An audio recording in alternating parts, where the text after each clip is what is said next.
The broadcast is now starting. All attendees are in listen-only mode.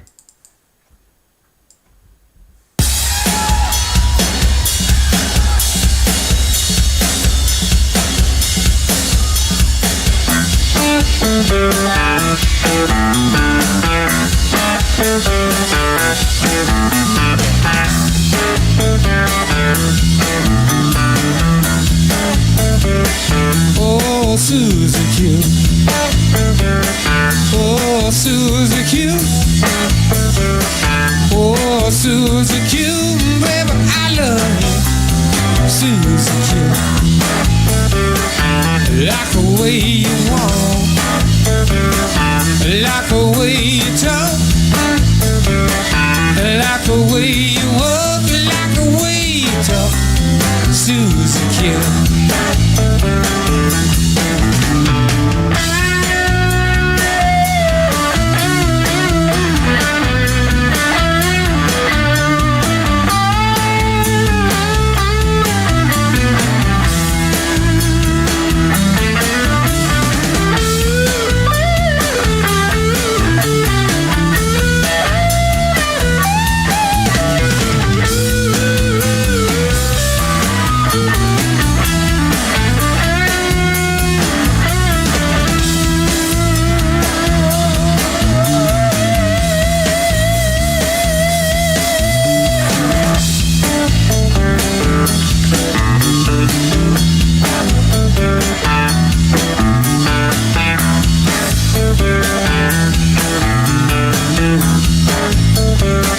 But say that you'll be true. But say that you'll be true. But say that you'll be true and never leave me blue. Susie Q. But say that you'll be mine. But say that you'll be mine. But say that you'll be mine, baby, all the time. Susie Q.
Like the way you walk, like the way you talk,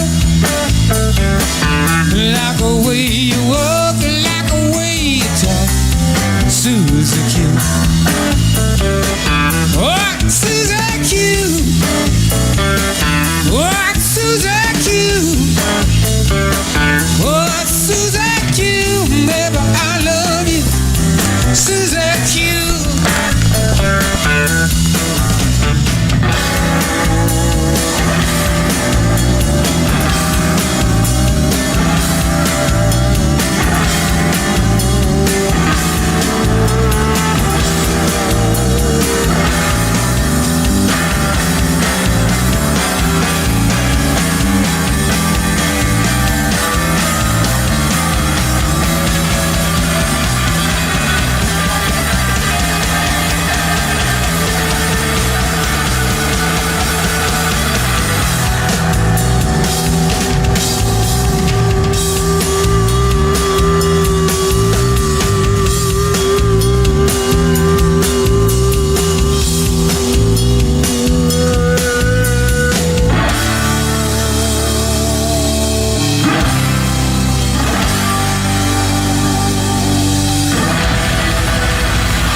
Good morning, everybody. That was Creedence Clearwater Revival, one of the biggest old classic rock groups before you were born.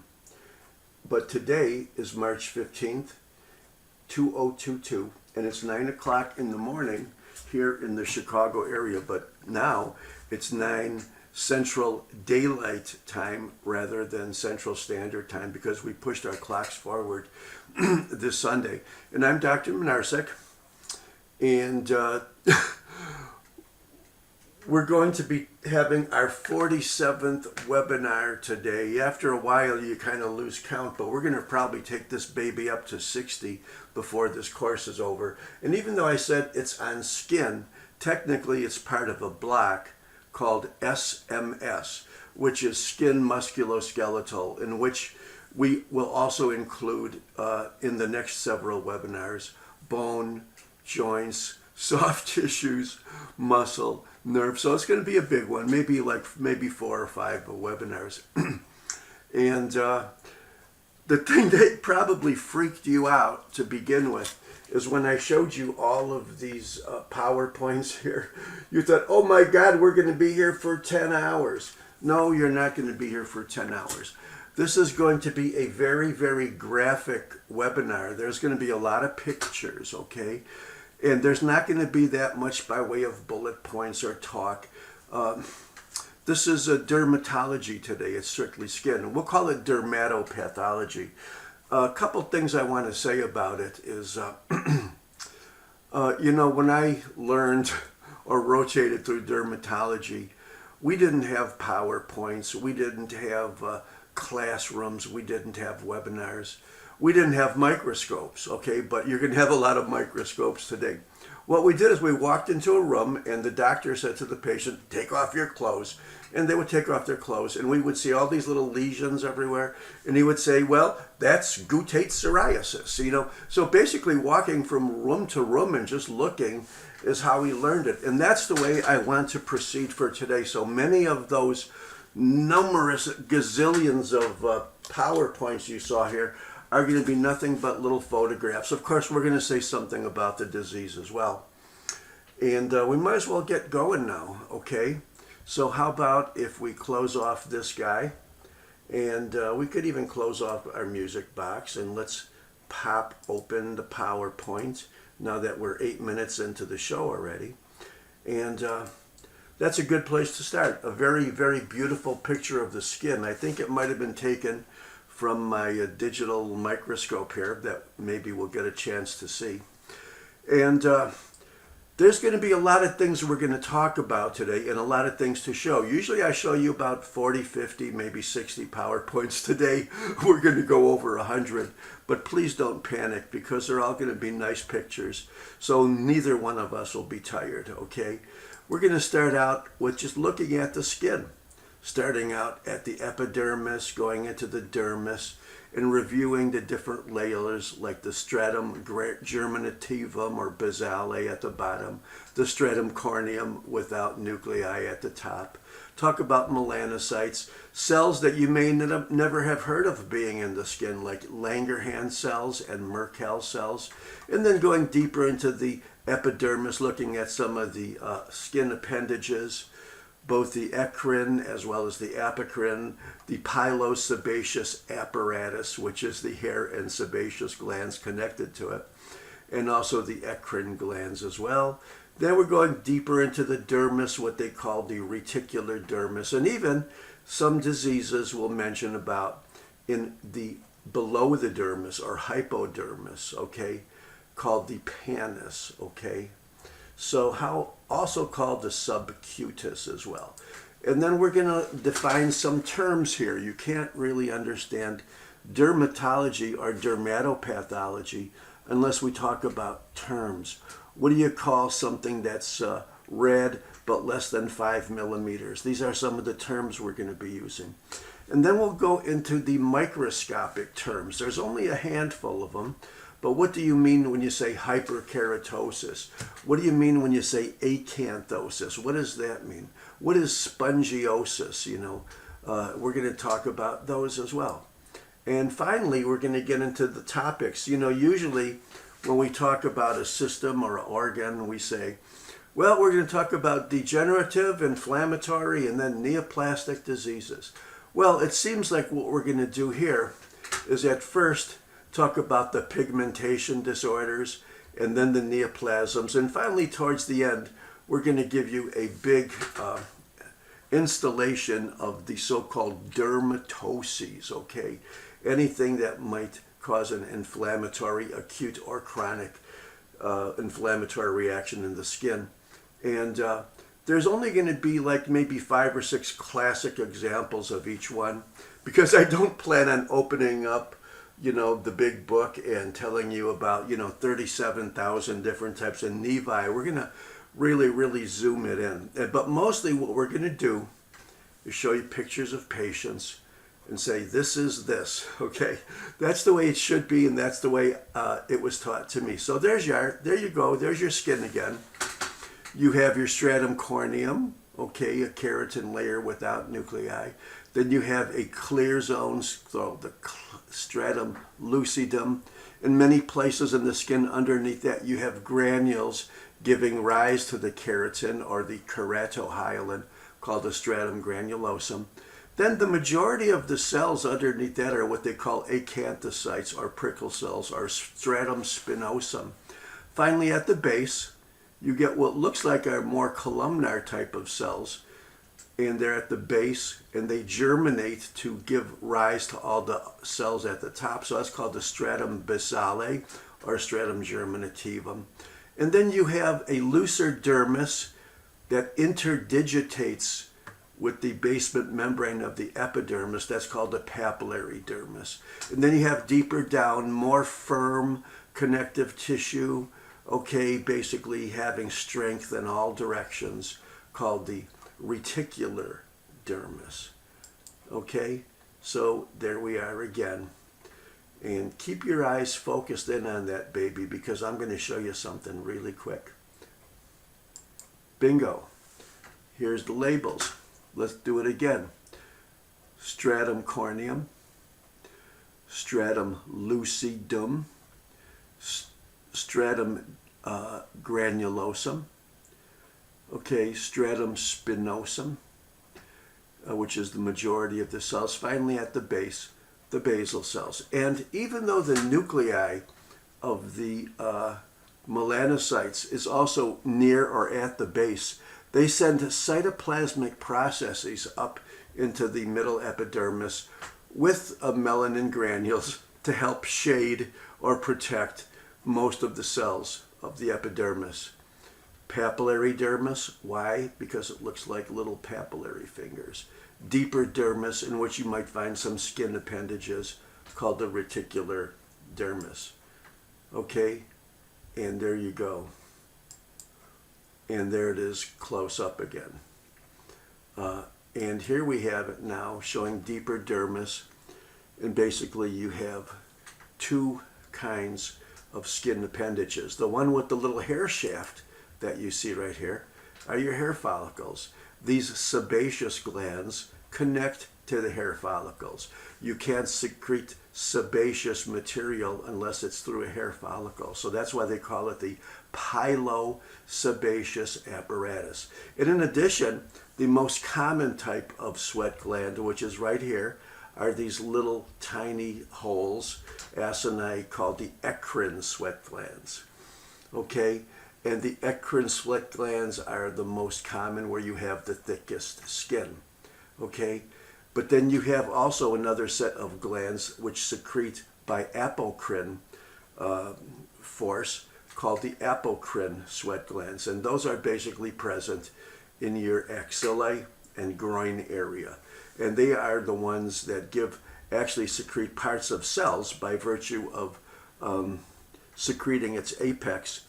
And to make a long story short, those are the only types of skin secretions that have any particular odor. That's why when you take a shower, you're always very, very careful to do the axilla and groin.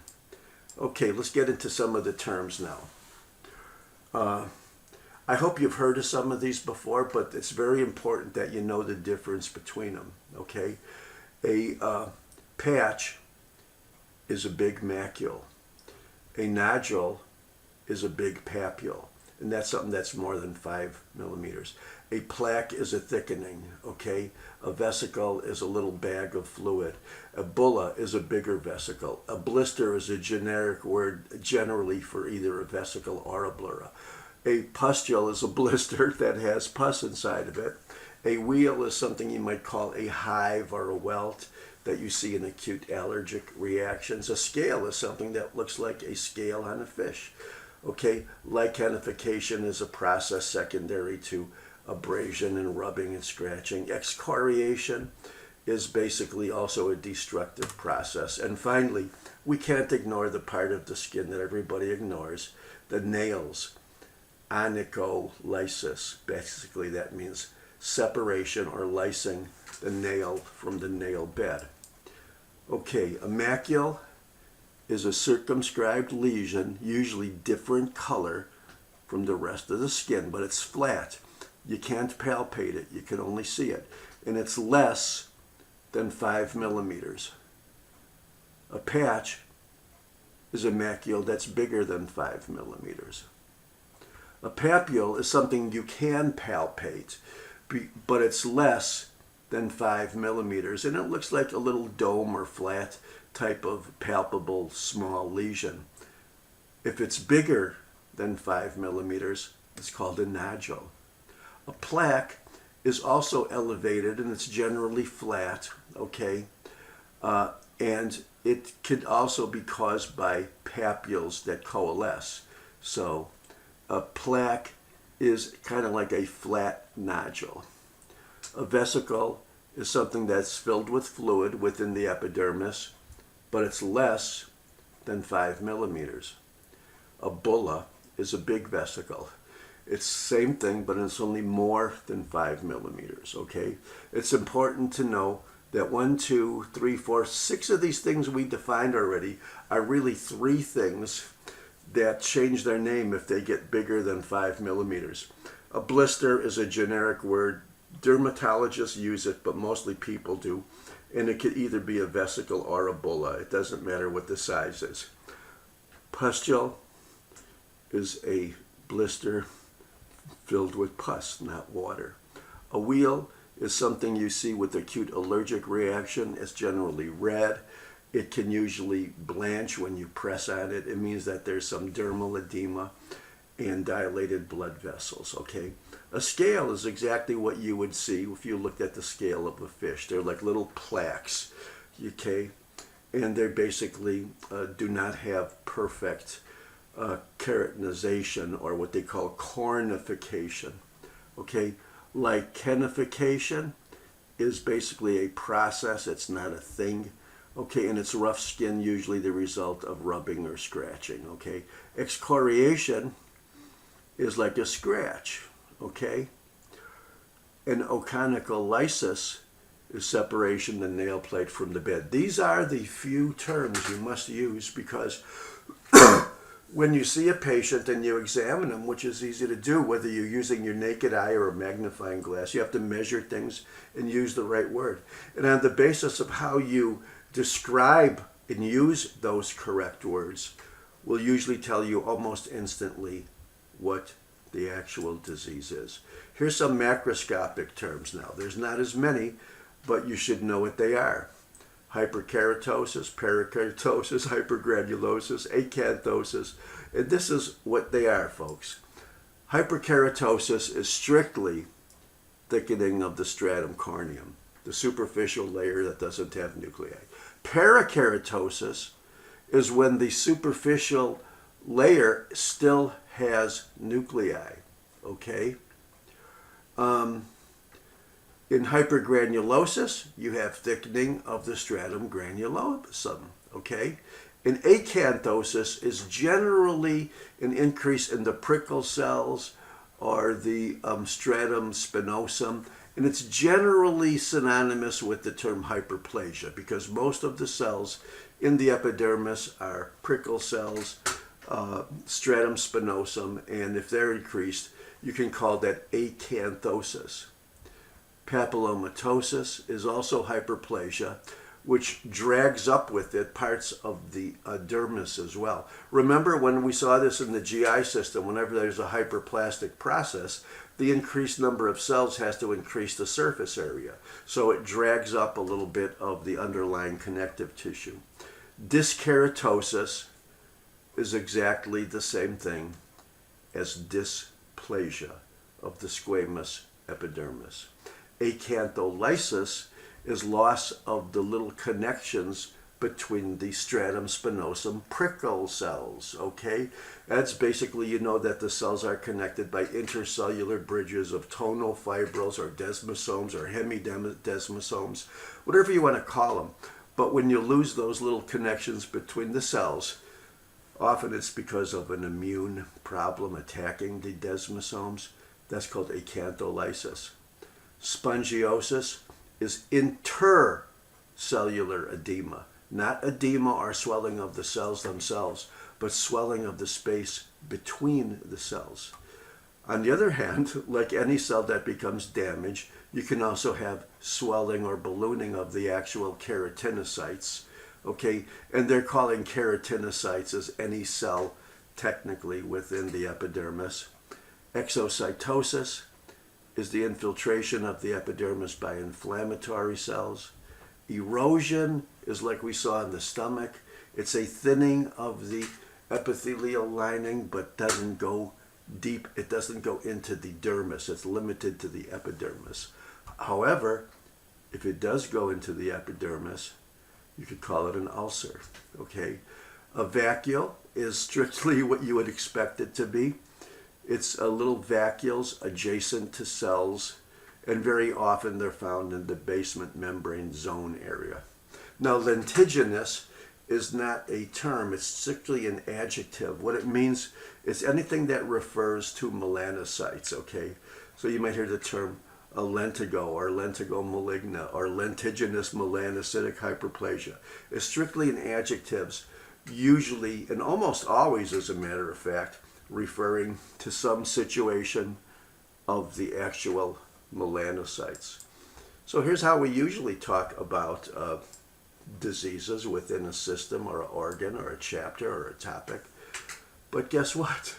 We always put the inflammation first and the neoplasm second. And if there's anything that's degenerative or congenital, we start out with that. But we're not going to do that. We're going to actually look at the tumors first and then the inflammation, okay? So basically this is how we're going to handle the rest of the webinar here. We're going to talk about pigmentation disorders, what can go wrong with melanocytes, tumors of the epidermal cells, the keratinocytes, tumors that are premalignant or malignant, and then tumors of the dermis. Okay, so these will be like connective tissue tumors, benign and malignant.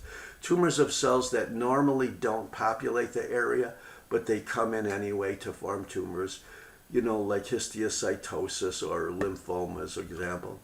Disorders of maturation, like incomplete cornification or keratization, like you see with ichthyosis, or what the patients call ick. Then we'll talk about the 5 or 6 classic acute skin inflammations, or dermatoses, or dermatitis. We'll call them what you want. Then we'll talk about 5 or 6 of the major chronic ones. And you know what? There's a whole big book on dermatoses written by one of the most famous dermatopathologists of all time, who's not here now. He probably has like 150 for each one, but we're going to boil it down to the top 5 or 6 in each category that you're most likely to see. We'll talk about bullae, which are big blisters, more than 5 millimeters. We'll say a quick word about the adnexal tumors, and then we're going to skip the epidermis, the dermis, and go into the deeper subcutaneous connective tissue, the hypodermis. Inflammation of the hypodermis or subcutis is called a paniculitis, if that's where the primary area of inflammation is. Then we're going to show you some classical critters, mostly viruses and arthropods, that love to wreak havoc with the skin or do bad things to it. Okay, here are the common pigmentation disorders. Vitiligo, an absence of pigmentation where normally there should be melanocytes, freckles, increased spattering of melanocytes seen related to sun and in certain geographic groups, melasma, increased facial pigmentation often related to the hormones of pregnancy, the so-called lentigo, again, which has something to do with a benign collection of melanocytes, nevus, which is very similar to a lentigo, but very often this includes the dermis as well. The so-called dysplastic nevus, which is every pathologist's great fear, because if you have a dysplastic nevus, it may become a malignant melanoma. And sometimes you're not sure. And every pathologist I've ever known, including myself, whenever they get a melanotic tumor and they're not sure if it's a melanoma, they always send it to the guy, or who I mentioned before, Bernie Ackerman, who is the classical undisputed king of dermatopathology. Here's vitiligo. It's an area of decreased or absent pigmentation in the area that normally should have it. Sometimes it could be confused with what they call post-inflammatory hypopigmentation, okay? And that could return. But vitiligo, like you see here, could be a congenital disease. Patient can have it all their life. And of course, it would be most noticeable in people with darker skin. So many people think that vitiligo is just a skin of black people, but it isn't. It's a disease of focal areas of hypopigmentation in which the areas are less dark or less melanocytic than the rest of the skin around it. Freckles. Technical name is ephilis. You could barely see him here, and I've been using that picture because the girl is so cute, but I found a better one last night. And here you are, just focal areas of, and they could change with exposure to sunlight. They could look more prominent during various seasons, warm seasons, sunny seasons, and so forth. And basically, without going into it, they're just focal collections of slightly increased numbers of melanocytes in the skin.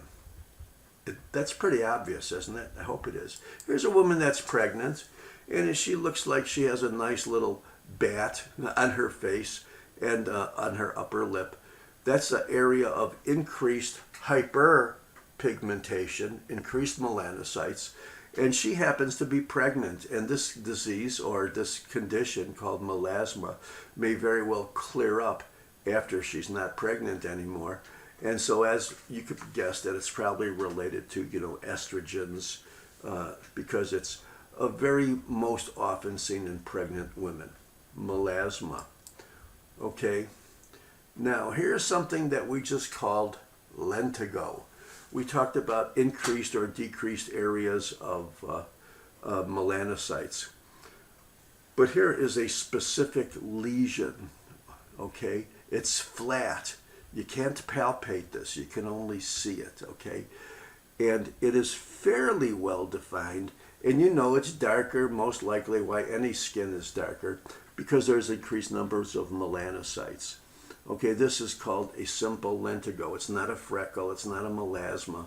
It's not a reverse vitiligo or vitiligo.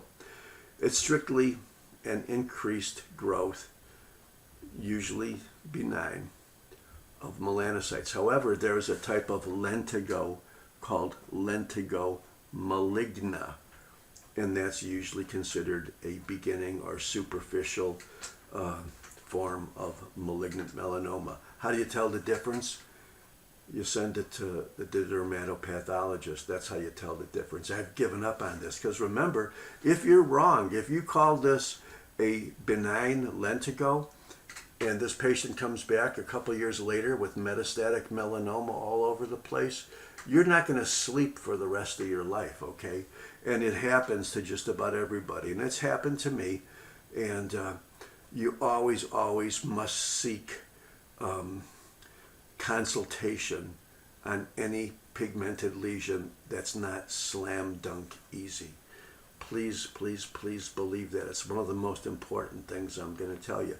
And not just if you're a pathologist, but if you're a dermatologist or a primary care physician.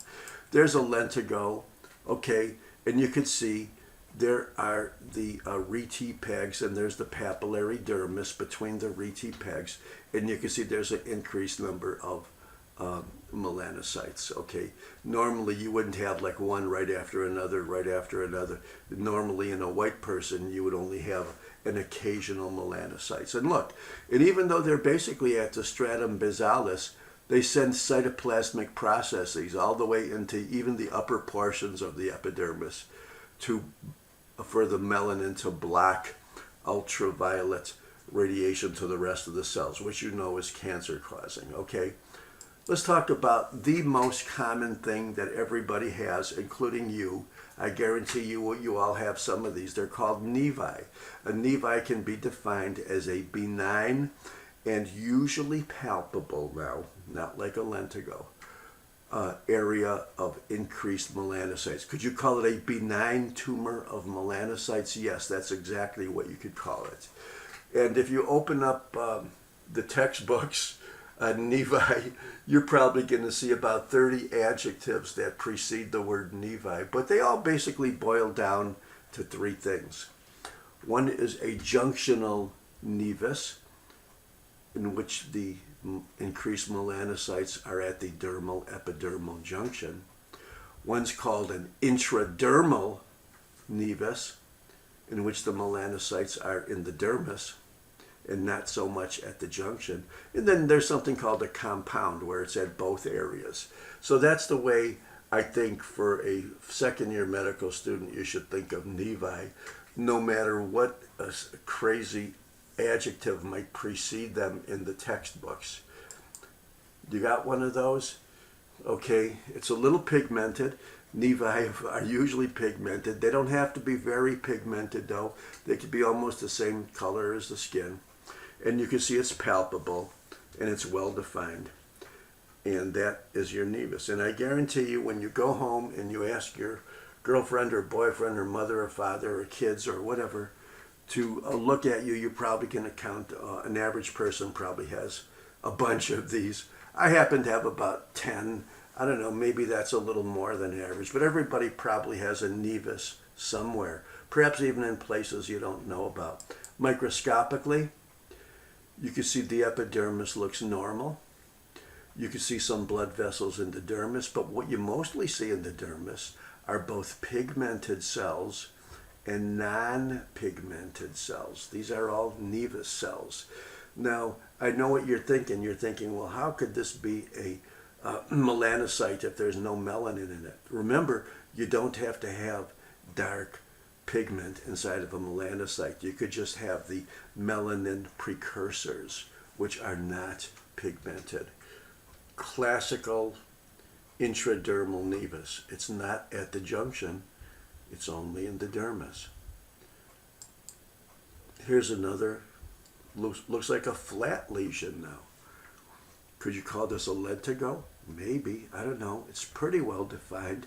You could, when you look at it, you think you probably couldn't feel that with your finger. You'd probably just have to realize that's a circumscribed area. And the reason it is because the junctional activity, which this is called, or the increased collections of melanocytes, both pigmented and non-pigmented, by microscopy, basically is where the proliferation is. These are generally benign also. Okay? Now I know what you're thinking. You're thinking, can they turn malignant? Yes, sometimes they can. So, out of the three types of nevi, the junctional, the intradermal, and the compound, the junctional nevus is the one that has to be followed and examined more closely because it has the closest association with malignant melanoma. This is a junctional nevus. Okay, now we've been dancing around the topic of the most common malignant and even fatal tumor of the skin, malignant melanoma. So let's talk about it. First of all, it's related to sun, but Just about all of the epidermal tumors are related to sun exposure. If you live in an area like Alaska where there's no sun, you're going to get it, or Norway, but if you live in the Caribbean, or if you're a farmer and you're constantly exposed to sun, you're going to probably get some type of epithelial cancer, most likely a basal cell or a squamous cell. But sun is also a causative factor, a risk factor for melanoma. It is the most feared for the patient. It is also the most feared for the dermatologist and pathologist, because if you don't diagnose it properly and the patient dies, you killed them, okay? Even if it's small, the malignant melanomas are known to quickly metastasize, not just to regional lymph nodes, but everywhere, brain, bone, liver, lungs, okay? Now, the melanoma can grow vertically or deeper into the dermis or horizontally along the surface. They talk about the vertical and horizontal growth phases, but the one that is the most related to survival or prognosis is the vertical growth phase. Now, there was an old guy named Dr. Clark who was replaced by Dr. Breslow, and they basically developed little staging plans, and they basically showed how the depth of a malignant melanoma is related to the survival, okay? And remember, these could be very, very difficult to differentiate from a nevus. They're very, very, very scary. Every pathologist I know, including myself, has probably at one time in his life called something a nevus without even blinking his eyes, and then had the patient come back maybe years later with metastatic melanoma. I don't know. I hope you never get that feeling. Now, there are some people that use the so-called ABCD method, which I think is crappy.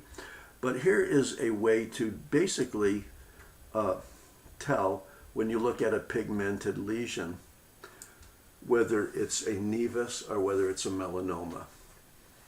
A is asymmetry. The more asymmetrical it is, the more likely it is to be malignant. Borders. If it has very sharp, well-defined borders, it's probably a nevus. If the borders are very irregular or blend in or with the skin, it is more likely to be benign. C stands for color. And most people would think that the blacker it is, the scarier it is. Well, that's not true, because some of the worst melanomas don't have any pigment at all. But these things are not as important as how much it changes. That's the E. That's the evolving over time. And there's another thing called the G, which is growing. So in the A, B, C, D, E, F, G, without a doubt, the two most important things, which are 10 times more important than all the rest of them, are E and G. How has it changed or evolved, and how is it growing? It could be big, it could be little, it could be black, it could be white, it could be firm, it could be soft. But the change. So when you go to your dermatologist with a pigmented lesion, he doesn't give a damn about A, B, C, D, E, F, G. He's going to say, has it changed? Which is the most important question. Here's what it looks like if it's malignant. We don't know if this is benign or malignant, and I don't know either. I'm not going to try to tell you. I can tell. But here is it malignant microscopically. Big, dark, ugly cells, big nucleoli. Here's a cell that's 20 times bigger than the one next to it, but most of them have nucleoli. They have some pigment, but remember, please, this is the second most important thing I want you to learn today, is most people think that the more dark, ugly pigment, the worse it is. But remember, in pathology, when a tumor becomes undifferentiated, it's less likely to make and do what it's supposed to do. So some of the most malignant tumors don't have melanin at all, or not much, simply because they're so undifferentiated, they lost the ability to make melanin. Here is Dr. Clark, who's not used anymore. Here is Dr. Breslow. And Dr. Breslow says that if your melanoma is completely within the epidermis, you got a 94% chance of surviving. Dr. Breslow also says that if your melanoma goes into the subcutaneous fat, your chances of surviving are less than 50%.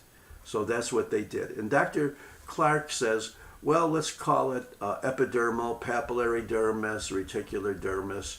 And he basically is giving you the same type of statistics. But what the pathologists do is they actually look at this tumor under the microscope and they put a little ruler next to it. And if it's more than about, let's say 1.5 millimeters or 2 millimeters, then they start to get worried. And they're measuring it all the way from the top of the tumor cell to the deepest tumor cell. Okay, we've been talking about the most malignant of epidermal tumors, but let's talk about the benign ones. Something that's very, very common. Probably elderly patients are going to have at least half of these, or even young patients. Seborrheic keratosis, or what the dermatologist calls seb-ker.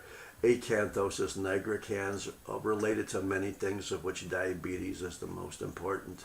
Something called a skin tag. You all have skin tags, especially older people, especially in the axillary neck area, but anywhere. The epidermal inclusion cyst, the most common bump that's underneath your skin but may cause elevation of the epidermis.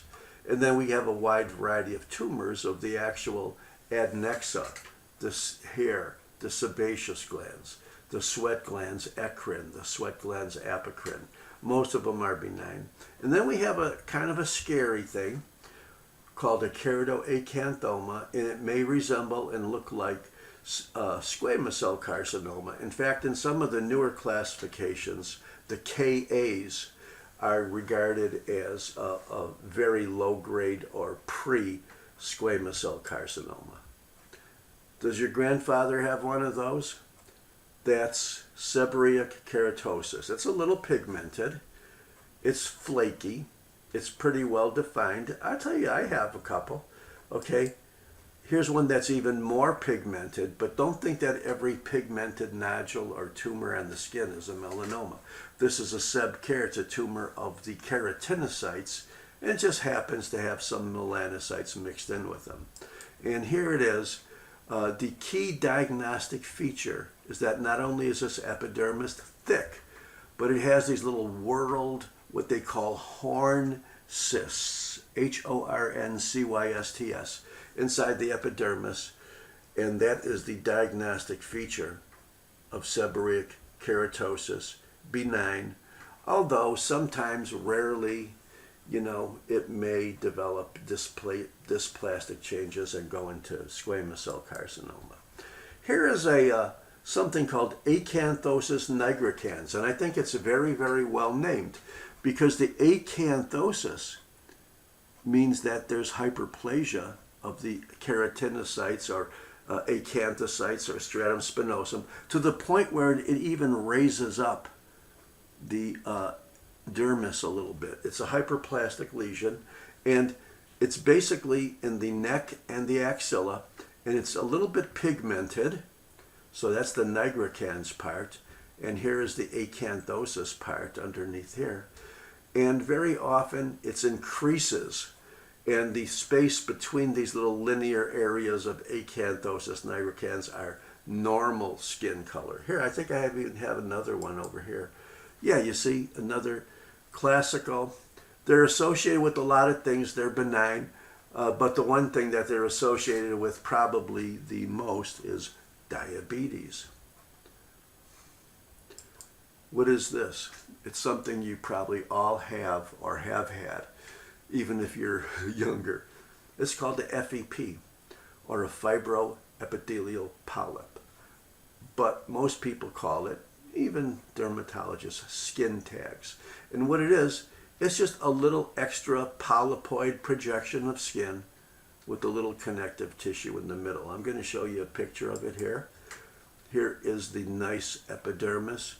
Here's the dermis. It's like a polyp, and there's connective tissue in between. And if you take a look closely, this epidermis matures nicely. It has, if you only saw this part, you would think it was normal skin, but it's actually a polypoid or skin tag. That's a great name for it, isn't it?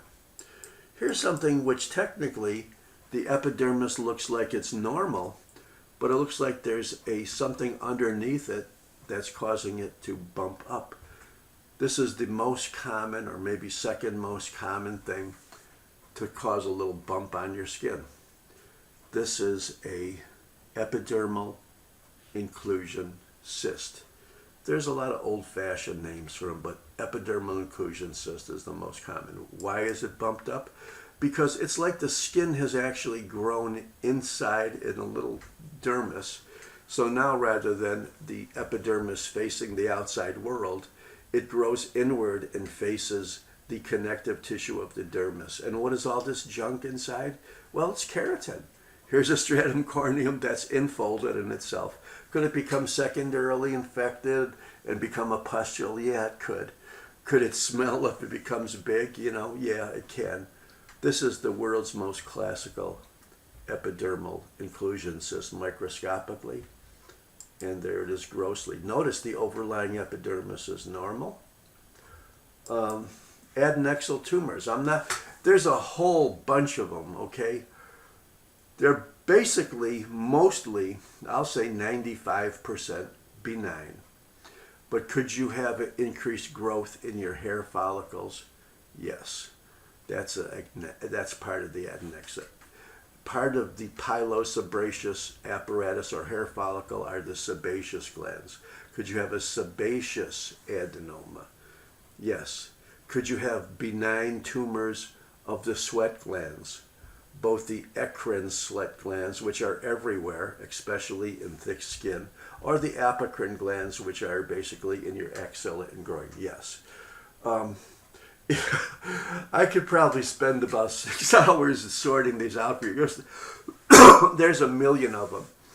But basically, let's just say that adnexal tumors are possible also. Here's the most interesting one. It looks like it's a little volcano. It looks like it's a thick area of increased keratinizing cells. In the center has a hole. They call this a crater because it does look like. The term for this is a crater. And here's another one. Most of them have what they call a crater, grossly. And you're thinking, oh my God, what is this? Could this be squamous cell carcinoma? Well, it could be. But most of these things are regarded as benign, even though in some newer classifications, they may call them a very, very low-grade squamous. But I want to show you one thing that should reassure you microscopically. Do you notice how this Ka, basically, even though you might think it could be a well-differentiated squamous, do you notice how it has a little collar? Do you notice this little cuff of squamous cells along here and this cuff of squamous cells around here? They call these collars or collarettes.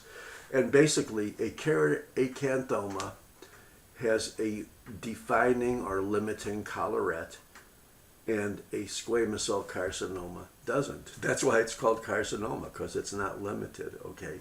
Anyway, that's a Ka.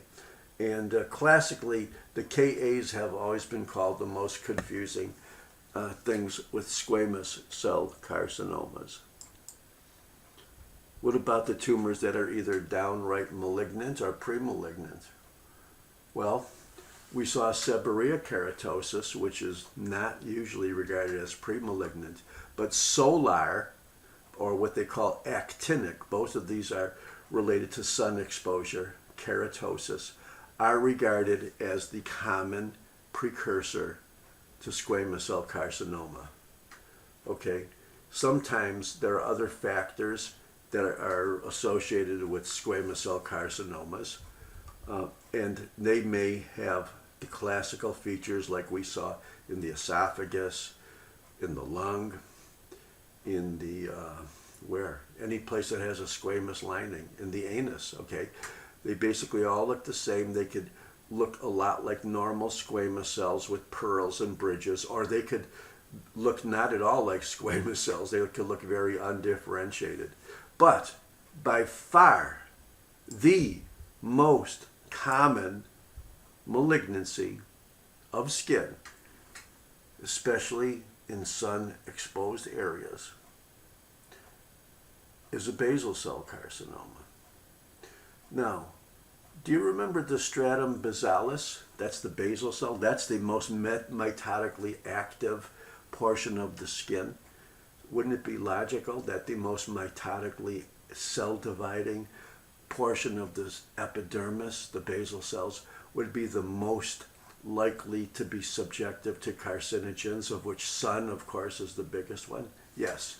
So we're going to talk about BCC. Actually, I think I have one or two. I've been kind of playing with it. I'm not so concerned because the squamous cell carcinomas and the basal cell carcinomas, as a generally rule, do not metastasize.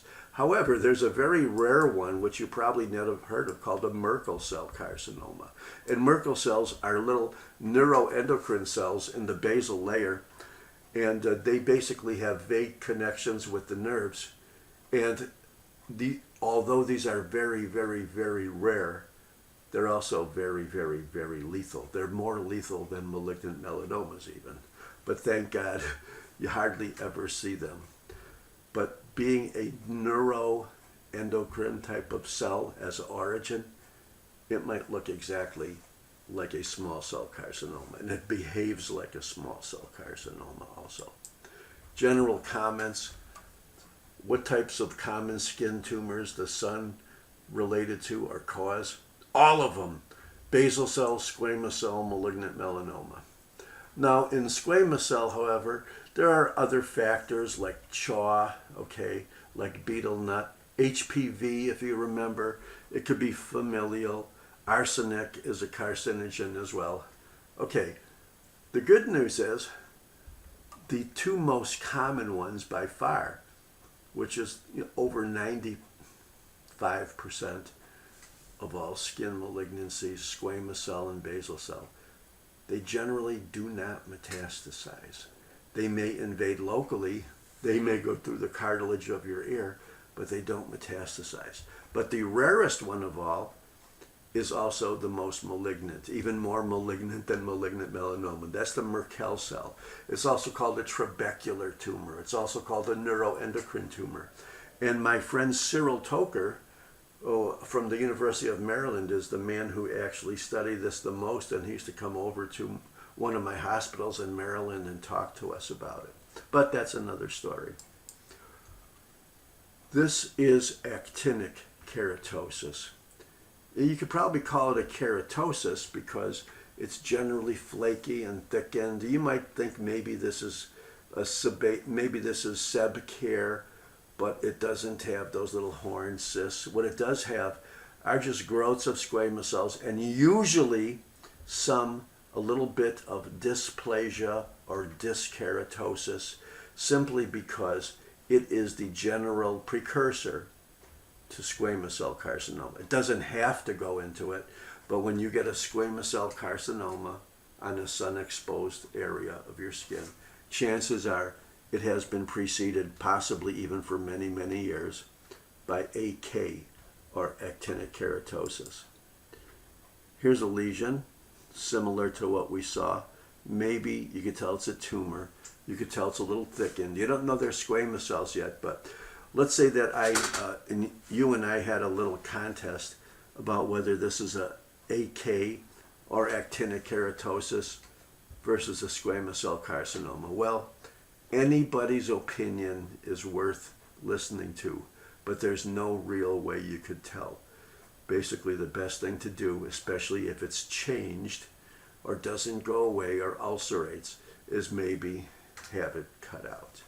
And if you did, you might see that perhaps this thing does not have a collarette. So it's not an 8K. And furthermore, you can see that the edges are not that well defined. Here, it looks like it's even invasive a little bit. Okay, a little cluster here and here and here. So this is a squamous cell carcinoma, and eventually it might even invade the cartilage of the ear. And why is this ear cartilage? Because it's probably the most sun-exposed area in your whole body. It's the part of your head that usually doesn't have a hair covering or even a hat maybe. Okay. This is a classical infiltrating squamous cell carcinoma. You can see that these are squamous cells. They form little pearls. These are not horn cysts. These are pearls. Okay. If you look closer, you may see some atypia. Okay. And because this tumor is well enough to make these pretty well-defined pearls, you would probably call it well differentiated. If you could not see pearls, but you saw tiny little spaces between the tumor cells with looks like hairs connecting them, or what they call intercellular bridges or tonofibrils or hemidesmosomes or desmosomes, then it might be moderately differentiated. If you could tell it was an epithelial invasive malignancy, but it didn't form pearls and it didn't have too many of the bridges, you might say it's poorly differentiated or even undifferentiated. And in that case, it may even be an adenocarcinoma that's poorly differentiated. Here's a picture of a squamous lesion. This is AK. Do you notice there are atypical cells there, and they're big, dark, lumpy, irregular? Maybe you could see the tiny little hairs in the spaces between the cells, so you know it's squamous. It doesn't form glands. Here's an atypical cell. Here's an atypical cell. This could very easily just be a run-of-the-mill actinic keratosis. But most of the actinic keratosis will have a little bit of atypia or what they call dysplasia or dyskeratosis. And at some point in time, you're going to have to realize that maybe it's just an early squamous cell carcinoma. So here's the question. What's the difference between a severely dysplastic actinic keratosis and a well-differentiated squamous cell carcinoma? You want to know what the difference is? Nothing. Okay, they look the same. Here is a BCC, the world's most common sun-exposed skin tumor. Here's one in the ear, sun-exposed. Here's one in the nose, sun-exposed. And you're probably going to wonder why they're called basal cell carcinomas. Well, here it is microscopically. And if you remember, when you look at epidermis, the deepest layer, the stratum basale, often looks like the cells are much more columnar than these flat surface cells. But they also look like they're a little bit palisaded. And take a look at the tumor underneath, this invasive tumor. The cells at the periphery of this basal cell carcinoma look like the palisading that you see in the basal layer of the skin. Okay, that's why it's called basal cell. #1 skin cancer in the world. Here's a tumor you probably will never see. I've only seen a couple. It's pretty well defined. It looks red, happens to be also in a sun-exposed area. But they're not really that related so much to sun as the other ones are. If you look at the cells in here, what are you going to say? You're going to say, well, they're big. They don't have much cytoplasm. Most of them are round. These look like what you might call a small cell or neuroendocrine carcinoma. And that's exactly what they are. Because in your skin, normally, you have Merkel cells. That's probably something you never learned in histology. There's a few of them scattered in the basal layer, and they connect to nerves. Okay, and could you have a neoplasm of these cells? Yes, you can, and if you do, it's called a Merkel cell tumor, also a trabecular tumor, also a neuroendocrine tumor. And it's a malignant as all hell. Very low survival. Even if, for example, if the primary area looks kind of small, this may very well have metastasized to the lung and the brain and the liver already, okay? Dermis tumors. Well, let's see, we're about halfway done. But yeah, let's talk about the dermis tumors, then we'll take our break.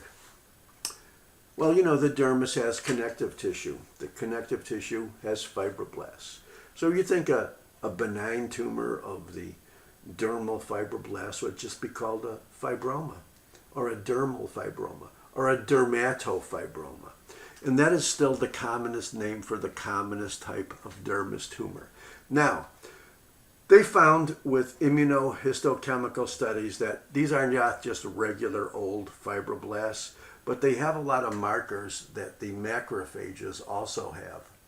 So they're probably more likely to be on the pathology report as a benign fibrous histiocytoma.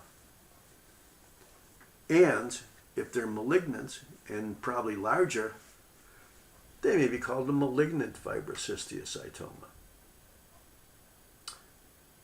But there's also an area in between that still has the word sarcoma in its name, but it's still kind of regarded as benign, and that's called the dermatofibrosarcoma protuberans. And don't forget, you can also have xanthomas or localized collections of cholesterol-filled macrophages to form little yellow bumps.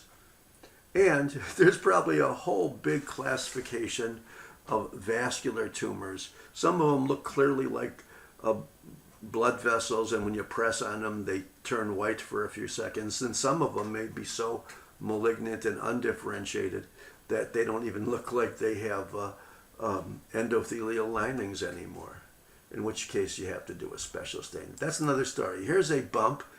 Don't think because it has a little pigment that it's going to be melanocytic. This is actually a tumor of the dermis. And if you looked at it, these look like sort of spindly cells. You might want to call them fibroblasts, and you probably can. And they're mixed in with a little peppering of lymphocytes, as you could see. But you can also know that some of these have markers for macrophages, and the pathologists love to call macrophages histiocytes. So this is the most common dermal tumor, a benign fibrous histiocytoma. Here's something that's bigger, okay, and if you cut through it, you'll see there's spindly cells again. They don't look terribly malignant, but look how they're like a basket weaving. Look how these little fibers are growing like they've been weaved into some kind of pattern. This pattern is always or usually given the adjective storiform. So a tumor that has storiform spindly cells is probably going to be in this histiocytoma family. And if it's big, even though it might be worrisome, these generally do not metastasize. However, take a look at this spindly dermal tumor cell. And some of these nuclei are as ugly and dark and big and scary as all hell. And they're not really clearly arranged like basket weaving. They look like they're growing in every which way. And you could see that in this case, a very wide excision was done because this is a tumor that could, like any sarcoma, okay, this is a malignant fibrous histiocytoma, connective tissue malignancy. The wide resection has been done in fear that it may have or would metastasize. What's this? Well, it's something you could feel. It's bumpy. From looking at it, you don't know if the growth is basically epidermis or dermis, but you do know it's yellow. Now, remember what we've said a million times already? Everything in the body that's yellow is yellow because of some kind of fat, whether it's neutral fat or cholesterol or something. So let's take a slice through this, and here we go. Look at all these foamy cells. That's why it looks yellow. So fat is yellow grossly, but white microscopically because the fat washes out. This is a tumor of macrophages that are loaded with cholesterol. If I told you this was part of an atherosclerotic plaque or cholesterolosis of the gallbladder, you'd probably believe me. So this is a benign tumor of macrophages that just happen to be filled with cholesterol. Can I ask you a question? If this patient here had a history of familiar hypercholesterolemia, or if this patient had high cholesterol for any reason, do you think some of that cholesterol would deposit out in the skin macrophages? Yes. So yes, this is related to high cholesterol. And let's see what we have here. What we have here is a baby, and baby has a red tumor. When you press on that tumor with your thumb, these blood vessels collapse and it may stay white for a few seconds. That's called blanching. But look, the overlying epidermis is normal. And in all fairness, this has to be called a benign hemangioma. This is one of the most common types of birthmarks. Okay? And you know, if your baby was born like this and you had that little red mark, you'd probably want to rush them to the plastic surgeon right away and say, cut the damn thing off. But I'll tell you, my daughter was actually born with one of these. And the general rule is the dermatologist or surgeon, plastic surgeon, they will not just cut this off of a baby. They'll say, wait, because these things often, as a rule, spontaneously go away. Maybe in a few months, maybe in a year. But not only are they benign, but they go away by themselves. Isn't that cute? Here's another vascular tumor in which you cannot see the lining or the boundaries of the blood vessels very well. You can see a lot of blood, but it looks like it's just hemorrhage. You can't really tell it's within vessels. That's because the vessels are poorly formed and malignant. This is Kaposi sarcoma. And even though the word sarcoma implies that it's malignant, it is a very low-grade malignancy. Very, very rarely would you see these Kaposi sarcomas metastasize, sometimes to localized lymph nodes. But I don't think I've ever met an AIDS patient that died of metastatic Kaposi sarcoma because they're low-grade. And if you're not even sure that it's a blood vessel tumor, you could do a stain for endothelial cells, which are the boundaries of the blood vessel, because endothelial cells, if you remember, make factor VIII. So if they are factor VIII positive on immunohistochemistry, you know it's a blood vessel tumor. Okay, last thing I'm going to say, I'll say two more things before we take our break, because I know we've been covering a lot of ground. What are cellular immigrants? Well, there's a lot of talk about immigrants now coming from Mexico or coming from Ukraine. Okay, they're people or cells that normally don't populate an area. Okay, so histiocytes do not normally populate the epidermis, but there are a couple of cells called Langerhans cells, which are macrophage or histiocyte origin, and they can develop tumors. They can be malignant tumors, and it's called histiocytosis. Now, even the word mycosis fungoides might sound like a fungus. It's not. It's actually a malignant proliferation of T cells that originate primarily in the skin. And most of the primary lymphomas of the skin are T cell lymphomas. They could be appropriately called mycosis fungoides. However, most of the lymphomas in general, especially in lymph nodes and spleen and bone marrow and wherever, they're not T cell. Most of them are B cell lymphomas, but mycosis fungoides is a T cell lymphoma. Or if you remember mast cells, the cells that basically line blood vessels and release histamine under IgE triggering to produce the type 1 hypersensitivity. Well, they can also be in the skin as well and cause tumors. And mast cell tumors are not malignant, and they're also not common. However, if your dog has a bump and you take him to a vet, most likely it's going to be a mast cell tumors. They're the most common dermal tumor in dogs, in case you care. Last thing we're going to talk about is this leg that looks like a fish because it has scales. It's a thickened keratin, and it's a little bit of a separation between these so-called plaques or scales. It looks exactly like a fish, so this is a scaly thing, and it has imperfect keratinization. It's a developmental disorder. You're born with it. It's genetic. And do you see how the stratum corneum has these little corneal layers that are very, very lamellar or like parallel and wavy with respect to their neighbor? Well, that's why this one is called the most common type of ick or ichthyosis, lamellar ichthyosis.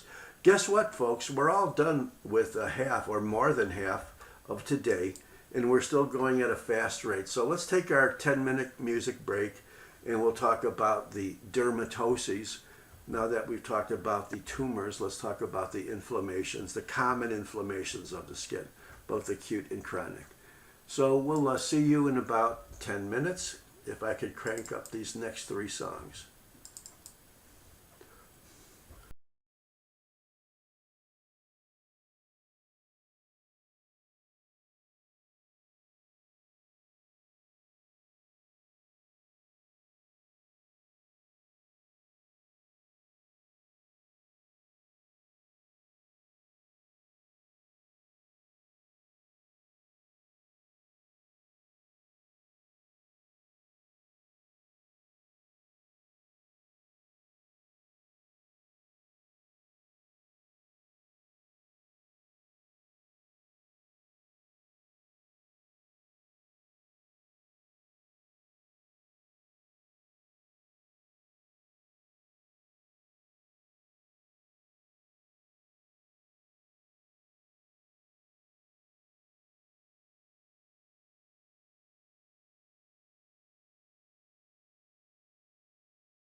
Wow. I just love Aretha Franklin. She's awesome. We're going to have another song by her at the end, which is probably even more popular than the one she did now. Hope you enjoyed Journey, and I hope you enjoyed Creedence Clearwater Revival also. I get two thoughts, at least, during the break. One of them is the first one I got. It's called Fast and Furious. If you've been to my other webinars, you probably realize that this one has been going fast and furious. We're only halfway done. We've already covered, about 70 PowerPoints, and there have been quick pictures. And for me, it's been kind of like a race. I'm a little bit out of breath, but I have enough energy for the second half. But I'm very happy with the way it went. And I know some of you may think I may have been talking too fast, but we got to get through with this for some reason. The other thing is the word weather. In Chicago, the weather has finally gotten a little better. I've been hiking lately, miles, and before I'd probably hike about a block and I thought I was going to freeze to death. But the weather has been good. I've been putting out some food for the dogs that come and visit me on my patio, the stray dogs, and during the break, I walk out there and see if they've eaten some of it. And every day they've been eating my little charity gift. The cold dogs have been eating my charity gift of some nice, delicious dog food. Let's go into the dermatoses now. And this is kind of an interesting thing also, because we're going to be talking about the inflammatory situations of skin. And like every type of inflammation we've talked about before, they could be acute or chronic. And acute meaning clinically acute, they may appear, boom, all of a sudden, like urticaria may occur within minutes. Okay, chronically is usually a long period of time, weeks, months, years even. So, but also remember, in acute inflammation, the immediate cells to respond are usually the neutrophils, or what we call the polys. And then in chronic inflammatory diseases, you may have them replaced, or the predominant inflammatory cell may have a mononuclear configuration like a lymphocyte or a macrophage. So that's what we're going to talk about. Three common acute reactions covering a whole wide variety of acute skin flare-ups. And then the most common, probably chronic inflammatory diseases. Urticaria, hives, okay, wheals, welts. Call them what you want. They are basically part of a type 1 hypersensitivity reaction, which means they're triggered off by mast cells lining the blood vessels in response to being triggered off by some type of IgE response. Most urticaria are allergic reactions. In an allergy, the histamine dilates the blood vessels, as you know. There may be an early spattering or splattering of inflammatory cells, but there's also dermal edema as well, because edema is also a hallmark of acute inflammation, and that's very strongly related to the vasodilatation as well. Here is a epidermis. Here's some blood vessels with a few chronic inflammatory cells. I wish I could have showed you the dermal edema a little bit better, but the reason why it's not as homogeneously pink as you would expect is because the lighter areas are just areas which have more fluid. So this is a classical hive or wheal or welt, or most common term, urticaria. Another acute reaction, often sort of synonymous with acute dermatitis, is the word eczema, or acute eczematous dermatitis. Now, if you take a look at all the things that could cause your skin to flare up acutely, besides the usual allergies, there's a whole wide variety of acute inflammatory disorders. Some are related to sun, some are related to drugs, some are related to allergens. So the differential diagnosis of eczema is probably almost about as wide as acute dermatitis in itself. Now, even though I can show you a lot of the things we see with acute inflammation, the one word that we used at the very beginning was the word spongiosis. And remember, we defined it as intercellular edema. So here's a kid with an acute flare-up. You would say some of the lesions look almost like they're a little bit greasy, or what they call weeping. Very often the word weeping is used by the dermatologists to describe this kind of thing. And this is acute eczema. And this happens to be something they would call atopic, but there's millions of forms of eczema. Okay, now, do you see that in this epidermis, many of these cells look like they have little halos around them? That's because that's fluid, and the fluid can connect between the cells, or intercellular edema. That's spongiosis. And no matter what type of eczematous or acute flare-up, you're likely to see in the early stages this so-called spongiosis. So keep that in mind from a pathologic or histopathologic point of view. What happens if these little fluid spaces get bigger?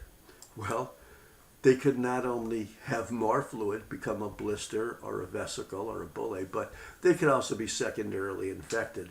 So this happens to be a pustule, okay, that we found with an acute inflammatory reaction. And remember, the characteristic cell of acute inflammation is neutrophils. And when neutrophils get together in one big area, it's called a pustule, or technically a abscess or microabscess in the skin. In this case, it involves primarily the epidermis, though, doesn't it? Because here's the dermis just a little bit underneath. Okay, you're very unlikely to see a pustule of any type. We're talking about acute flare-ups, however, with a nice little bag of water covering. Usually they become ulcerated. Usually they become secondarily infected. And we're going to see that when we talk about the bullous diseases. So these are ulcerated pustules. And most pustules are, when you examine them, they'll be at this stages. They look like they're big bags of water that have been kind of ruptured. Here is another type of acute inflammatory reaction, and you should be aware of it because in some cases this could even lead to something fatal. This is called erythema multiforme. Okay, it's basically a immune complex disorder, and often related to previous infections or drug exposures. And they almost look like they're gigantic hives, don't they? Okay, and that's how they could be described. Why are they red? Because the blood vessels are dilated. They're elevated because of the edema. And erythema multiforme, okay, erythema meaning red, multiforme meaning a variety of shapes and sizes, is basically something that you should be aware of because there's a form of it that's called Stevens-Johnson's syndrome. And I put a little link to this in our PowerPoints, but Stevens-Johnson syndrome can be very, very serious as well. Let's go into the chronic skin diseases and types of reactions without having to go through the whole book of 800 pages. Psoriasis, number one chronic skin disease. It's an amazing 1 or 2% of everybody here in the U.S. It's the worst on the elbows and on your knees, where you normally, where it might see the lesions. And they're inflammatory lesions. They're also hyperplastic lesions. So does the inflammation cause the hyperplasia, or does the hyperplasia cause the inflammation? Basically, they're both, okay?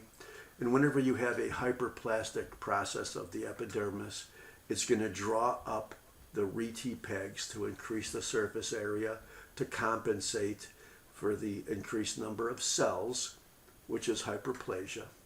And sometimes, even though it's a chronic, long-term skin disease that is a kind of mysterious cell, it's associated with a zillion things, but for the most part, we're not going to say it's caused by one specific thing. Sometimes these hyperplastic layers of cells can have tiny little abscesses within the epidermal layers, and these are called Monroe intraepidermal microabscesses because they can't see them grow, so you can only see them with the microscope. Here is hyperplastic skin. It's thickened. Because it's hyperplastic, these RT pegs have to be create an area that accommodates for their increased number. Here's a little cluster of cells, and they are actually neutrophils now within the epidermis. These are the Monroe abscesses. Here, I'm going to show you even a tinier one. And trust me, even though it's a chronic inflammatory disease, that's a little cluster of neutrophils there. Hyperkeratosis and parakeratosis. Remember, in parakeratosis, the nuclei come into the stratum corneum, or they are actually appear at the surface of the skin. These are actually nuclei in here. And you have hyperkeratosis or hyperplasia. If you wanted to call this acanthosis, you can, because these cells are prickle cells or acanthocytes.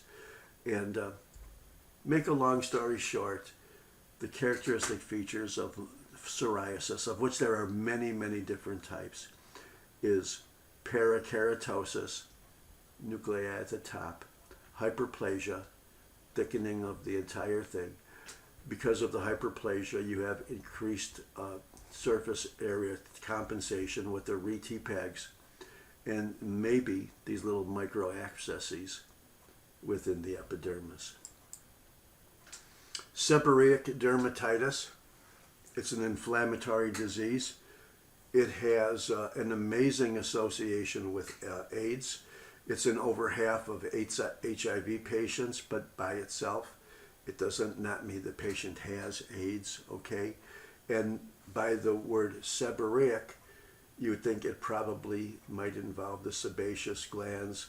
So the skin is not only chronically inflamed, but it's oily, because that's where the sebaceous gland products come from, the oil. There's another wide family of chronic inflammatory diseases called the lichenoid disorders, and the most characteristic one is called lichen planus, and that involves a lot of chronic inflammation at the dermal-epidermal junction. And in addition, in the lichenoid disorders, there's another concept called pigmentary incontinence. It's interesting because here you have an epidermis here, and then underneath it, it looked like a lot of these melanocytes have dropped out or been pooped out. That's why they call it incontinence. But it's not melanocytes, it's macrophages that chew up the melanin because of the extensive chronic inflammation at the dermal-epidermal junction where the melanocytes are. And here's, remember in lupus, we said probably the most common place to have immune deposits are at the dermal-epidermal junction again. So in lupus, if you did a fluorescent stain for immunoglobulins, you're likely to see this dermal-epidermal highway here light up. So these are all common chronic inflammatory disorders. Probably one of the most common ones of all, okay, are stasis dermatitis, the result of vascular insufficiency seen in anybody with atherosclerosis, diabetes. I actually gave this lecture once to a bunch of podiatrists, and I wanted to make them aware that stasis dermatitis can have various features. The first thing is that you'll see flat, maybe thickened or slightly hyperpigmented areas. It can get worse to where they are bigger. It could actually take on a purplish or almost gangrenous kind of appearance. There could be secondary ulceration. This is a severe stasis now. Look how heavily pigmented it is. And I think there's even one more example of stasis dermatitis. So why should I talk about it for hours when I could just show you 5 examples in increasing severity? That's 2, 3, 4. And maybe that one's the worst of all. I don't know. Let's talk about the so-called bullous diseases. Remember, we defined a bulla as a collection of water within the epidermis that's greater than 5 millimeters. If it's less than 5 millimeters, we call it a vesicle. The bullous diseases are generally characterized by the term pemphigus and the pemphigoid disorders. Okay, pemphigus means bullae. Okay, the most common classical form of pemphigus is pemphigus vulgaris. There's another one called bullous pemphigoid related to it, but they all have bullae. Okay, there's a dermatitis herpetiformis, which is also a bullous disease. If you remember, the herpetic skin lesions are also small vesicles as well, where they could become bigger bullae in this form of a disease. This is not caused by herpes virus like the other vesicles are. Another more severe form called epidermal lysis bullosa, gigantic bulla, and even a lot of separation between the dermis and epidermis because of these big bulla. And this does have a significant morbidity and mortality because basically you lose your skin covering, okay? And the families of porphyrias are often bullous as well. But even though I threw a lot of adjectives and terms at you, these are all bullous diseases. And the one microscopic feature that causes bulla, and it's the common unifying finding, is not only basement membrane immunoglobulins, but also attacking the little tonofibrils or desmosomes or intercellular bridges that connect the squamous cells together. So in your stratum spinosum, the thickest part of your skin, the thing that keeps those cells hooked up to each other are those little tonofibrils, okay? Intercellular bridges is what we saw earlier today. And when those things are destroyed, they are become lytic, and now you have a collection of water in between them. Here's some bulla, but you're not likely once again to see bulla this fresh and this perfect. Little bags of water within the epidermis, but most of them are greater than 5 millimeters, otherwise they wouldn't be called bulla. You most likely see them after the patient has scratched them and they're ulcerated and secondarily inflamed, maybe with staph or strep, for example.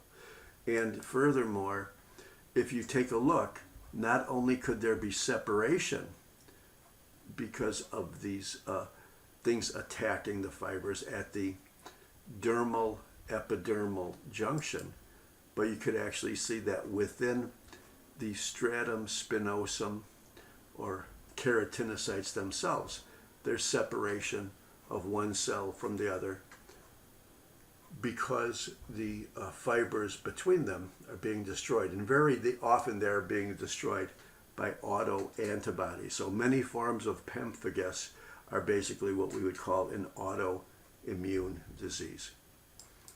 Here's the number one skin disease of the bread and butter of dermatology, the zit, the acne vulgaris, all different types of acne. Some of them are pretty severe. But the underlying pathophysiology between all types of classically acne is that it is a folliculitis. If you remember, the hair base is in a follicle.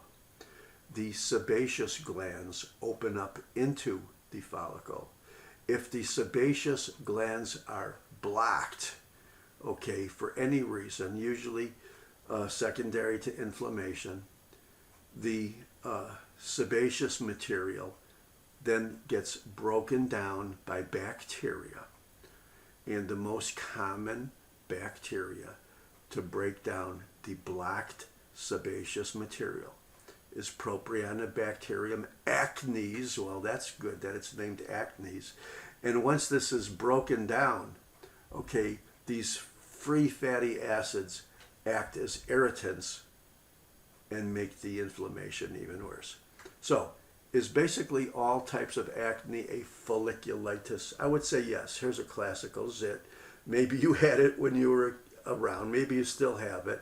You're probably lucky if there's only one, but that's a beautiful classical folliculitis, secondary inflammation, black duct. And you can bet your life that those sebaceous glands that are breaking down the oils were at one time connected to a hair follicle. Okay, here is now the deepest part of the skin, or perhaps you might not even want to call it skin, because it's the subcutaneous fat. It's the connective tissue and fat that's completely underneath the dermis and epidermis. And that's called the pannus. So a dermatosis, or inflammation in the underlying connective tissue, the subcutaneous area, okay, the subcutis, is called a panniculitis. The commonest form is a redness of nodules, very, very often seen most commonly in the legs, called erythema nodosum.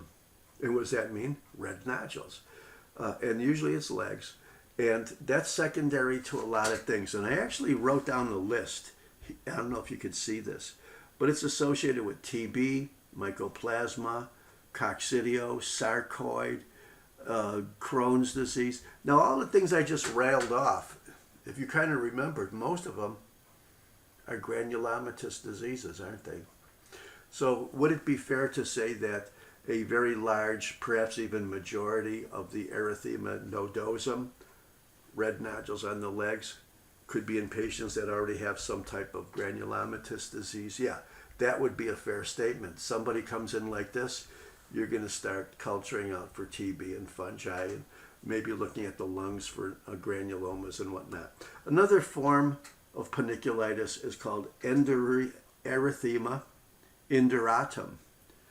And not only is this nodular, but it's indurated. And this is usually in women who had a history or related to tuberculosis, also granulomatous disease. So would it be a fair statement to say that most of the panniculitis is associated with perhaps some form of granulomatous disease? Yes, that would be fair. Here's another picture. Okay, and here is inflammation and fibrosis in the underlying fat and connective tissue. And remember, this is not really granulomatous by itself, is it? But it's associated with granulomatous diseases. Let's go into the critters. Let's talk about the warts caused by usually some type of HPV virus. Another viral disease that's truly contagious, and even though it's called a mollusk, it's basically a virus, a pox virus that causes it. Most of the localized, acute, and even purulent inflammations of the skin are caused by your usual gram-positive cocci, the staph, the strep. And that has the general name impetigo. And although it's usually more common in kids, it could be in anybody. The fungal diseases called tenias. And we'll even mention a couple of real bugs, arthropods, which could be either, if you remember from taxonomy, class Arthropoda, all that means is jointed legs. So it could be 6 legs, which are the insects, or 8 legs, which are the arachnids. And they could be adults or larvae. There's your classical wart. It has certain characteristic histologic features, but I bet if you never looked at the microscope, you'd probably call it a wart. But the classical features of the wart are not only a thickening of the epidermis, but do you remember that little cell we called the stratum granulosum, okay, near the top? That usually is increased, and now you have granular cells all over the place.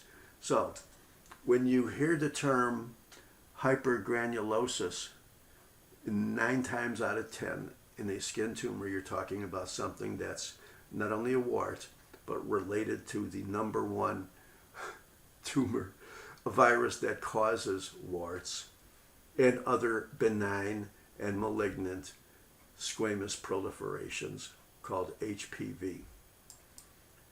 Here's, these aren't kids. They're little vesicles, aren't they? These are less than 5 millimeters, so you can't call them bullae, maybe call them vesicles. This is caused by a pox virus, okay? I don't know if this is in the lower extremity, but it looks like it might be. And this is called molluscum contagiosum. It's a pox virus. And I'm not going to try to describe this little vesicle here, but I will show you what it looks like microscopically.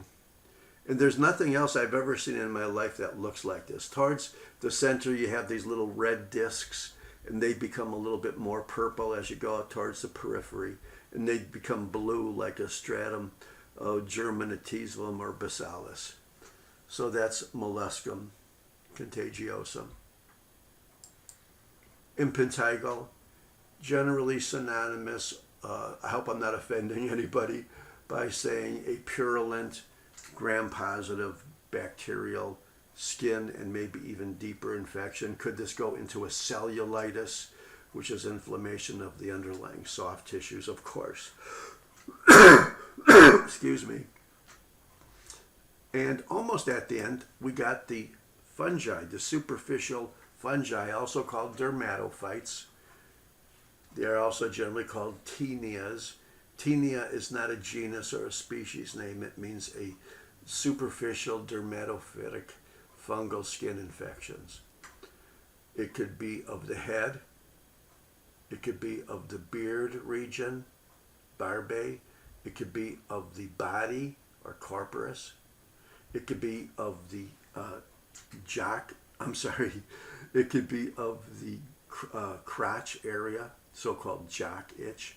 It could be of the foot, or specifically the spaces between the toes, or it can involve the nail. And depending on these various superficial fungi genuses, you might give it a different name.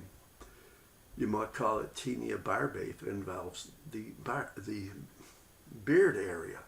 If it's in the body but not the scalp, it might be called ringworm, simply because it's not a ring and it's not a worm, but basically these superficial fungi can involve the skin where there's little areas that almost look like a circular kind of a bullseye, okay? Jock in the crurus area is called jock itch, and the foot it's called athlete's foot. And if it involves the nails, which it does often, it's called onychomycosis. So Taenia capitis. It involves the head, capitis. But do you notice how it's kind of circular? And it has a clear zone beyond it, and there's also a more clearer zone within it. That's why it's called a ringworm, because it looks like a worm that's forming a ring. Here's a guy that had to go into the army, and they told him he couldn't grow a beard. So he went to a doctor, and he got diagnosed with Taenia barbae, and the treatment for Taenia barbae is to grow a beard. So this guy was finally able to keep his beard when he went into the military. Here is something in an extremity, also looking like a ring worm, okay, but it's really Taenia corporus. Jock itch. For some reason I enjoy saying that word, but technically it's Taenia crurus. And here you go. Taenia pedis in the foot between the toes, most often in that last interspace between the little and the toe next to it, also called athlete's foot. And here's a situation where the nails are thick, brittle, discolored. And actually, if you biopsy any of this areas or culture them or even do a stain, you'll see tiny little fungal hyphae, which I think I'm going to show you here. This is a PAS stain of a scraping from one of those lesions. And you can see the little hyphae, okay, and perhaps even them branching with other hyphae. If you actually do a histologic slice through one of these areas, this could actually be the base of a nail, I don't know. You can see once again those PAS positive hyphae. And by the way, I think I missed a slide. If you wanted to know what specific fungal species, or in this case these are genuses, Trichophyton, Microsporum, and Epidermophyton. Usually they don't differentiate too much between the three species because the superficial powders and whatnots, the remedies for these are supposed to be good against all of them. Okay. And here we are now talking about the actual bugs. Class Arthropoda has both insects and arachnids, or spiders, ticks, and mites, as part of their family. Of course, there's a whole wide variety of appearances you could get from an arthropod insect or tick spider bites. Some of them could be fatal or stings. But we'll be talking about their appearance as infestations, okay? Things that are actually now living on your skin. And probably the most common of which, an arthropod infestation, is scabies. But also regular lice is very common. Scabies are in the arthropod family. Pediculosis is in the insect family. Demodex is also in the arachnid family, as well as ticks, mites, so forth. Here is one of the most common arthropod diseases. It's called scabies. Scabies can give any type of inflammatory appearance. If you Googled scabies and then went to pictures, you're going to see lesions like this anywhere in the body. But the one place that they're often common, which is convenient, is in the interspace between the digits, in the case fingers. And you can do a scraping.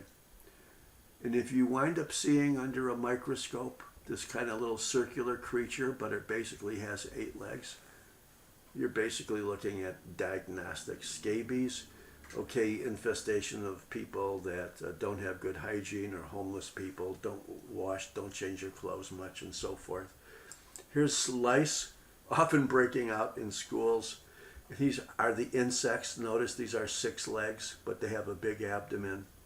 And their eggs or nits can kind of glue themselves onto the hair as well. So this is typical head lice, or pediculosis capitis. Okay. Now there's another type of pediculosis in a different organism that involves the crotch area. Okay. And that's a pubic louse. Okay. And it's not called pediculosis anymore. It's called Phtherus pubis.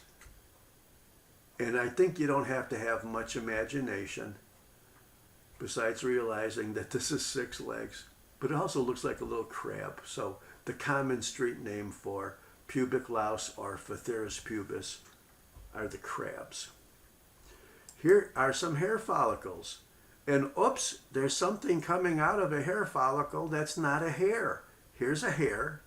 Here's a scanning electron microscope, but there's look like little larvae inside of it. And the tick larva, sorry, it's not a tick, it's a mite. It's called Demodex follicularis, and it's very much related to what you might call chiggers, which are basically immature stages of mites. And if you want to know the specific genus name for these, or the family name, it's called Trombiculidae. How do you like that? And basically they live in your hair follicles, and they're larval mites, whether they're Demodex or chiggers. And look, they're even not much thicker than the actual hair. So this could actually be mistaken for a little hair stubble, couldn't it? But it's a larval mite. Finally, you'd think you remember this guy here. This is a tick. You know, cause a whole wide variety. Lyme disease is the #1 vectored disease in the United States right now. I think the CDC has declared that, and that's what a tick might look like before he digs his little head into your skin. And even though he may have bacteria in him that cause Lyme disease, it usually doesn't come out right away. These ticks have to be dug in pretty deep for usually many hours before they might transmit Lyme disease. But when they do, you know that his head is now in your skin. And this last picture here, I actually got on Facebook from a friend of mine whose wife had a tick bite. And you notice that tick is almost all the way dug into the skin. But what else do you see? You see that surrounding the tick, there's a little red ring. That's called the bullseye. So when you fear or know that you've had a tick bite, and you could see that in the area that you're symptomatic at, there's a little bullseye around it. That kind of confirms it. Now, I had Lyme disease a few years ago, but I didn't have a classical bullseye. I had kind of a lousy bullseye, but that's one of the best bullseyes I've ever seen. So bullseyes mean usually tick bites, whether they're there or half there or not there at all. And we're done. Believe it or not, we made this in a couple minutes, less than 2 hours. Thank you for coming with me on this fast and furious ride here. And I think that I feel good that we covered, even though we didn't go into the full dermatology thing, I think we gave you a pretty good foundation of some of the things you've been seeing and why you see them and what they look like when you actually rotate through dermatology and walk into the rooms and the patients take off their clothes. And just from looking at their bodies, you know what they have. Okay. Well, I guess we'll call it a day. It's been almost 2 hours. We'll point you back up again towards my little collection. You notice I add a few things almost every week. I add a new thing to my wall collection. And the last song that we'll be hearing is also from Aretha Franklin. And it's called, appropriately, I Will Survive.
Thanks for being with me for 2 hours, buzzards. I hope you're not tired. I'm a little bit tired. But I want you to not only take Aretha Franklin's advice and survive. You're not only going to survive, you're going to rock.